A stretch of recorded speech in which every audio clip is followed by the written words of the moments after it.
Hey folks, I'm Dennis. Thanks for watching my video. Today I'm going to show you how to check and adjust the air pressure in your car tires. Let's get started.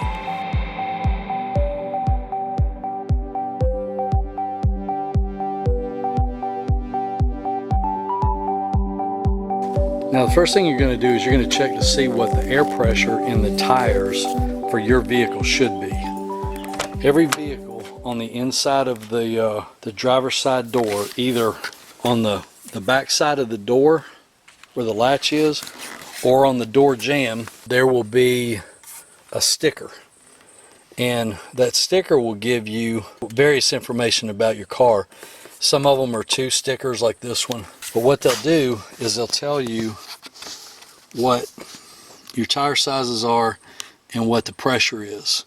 Like for example on this sticker, front tire 32 psi, that's pounds per square inch. Rear tire 32 psi, and then this one even gives you the pressure in the spare. Your tires will also have a pressure rating on them, and it'll say somewhere around the kind of the inner lip near the bead of the tire, near the wheel, it'll say something like this: max load, and it'll give it to you in kilograms and pounds at max pressure. So like for example, this tire says the max pressure is 51 psi, or 51 pounds per square inch. You don't want to inflate your tires to that pressure, because if you do, what's going to happen is it's going to overinflate the tire, which will make it crown, and it'll wear more on the center than it does on the edges, so you wear your tires out. You want to always go with the pressure that's listed on the sticker in the door jamb. Of course, you got your tire here, you got your valve stem, and then there's a valve stem cap. If your valve stem cap is green, or if this top portion of it is green, that means that your tires are nitrogen filled, they're not air filled. So most of the time if you got nitrogen filled tires, you're going to take care of all this at the shop. You're not going to do this yourself. To check the pressure in your tires, you need a tire pressure gauge. This is really just two types of the same style, but they operate the same way. Some of them have this same head on them, and then they'll have like a dial, just a round bit here that's got a dial indicator on it for the pressure. The way these things work is of course the dial indicator type will have a needle in it that'll show what the pressure is. The way these kind of work is it sticks a scale out the bottom when you pressurize the gauge, and it'll tell you what like you can see on this one, I think you can see that, it'll say PSI, and then it's got 10, 20, 30, whatever. Then you've got this one, which is also very similar.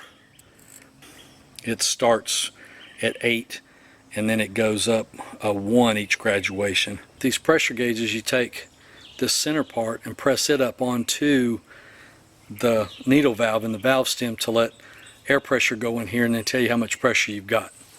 So you press this up on there so it doesn't leak, and then you read your gauge. Well, this one's reading at 28 psi, so we just checked on the sticker and I'm supposed to be at 32 psi, so I need to put air in this tire. The chuck that you use that's called an air chuck, that you use to put air in the tire, looks real similar to the tire pressure gauge. It's usually just bigger and beefier, but it's the same principle. There's a pin in there in the middle that depresses this needle valve and lets air go into the tire. Now some of them will look like this. That's just a single-sided air chuck. That's going to be connected to a air hose to put compressed air in there, and whether you do it at the gas station or whether you do it at your house or something like that, they're all going to work about the same. And then some of them are a dual-sided chuck. On most cars and light trucks, you're going to use this side, and you just push it on there like that. And then these air chucks, they just push on like so.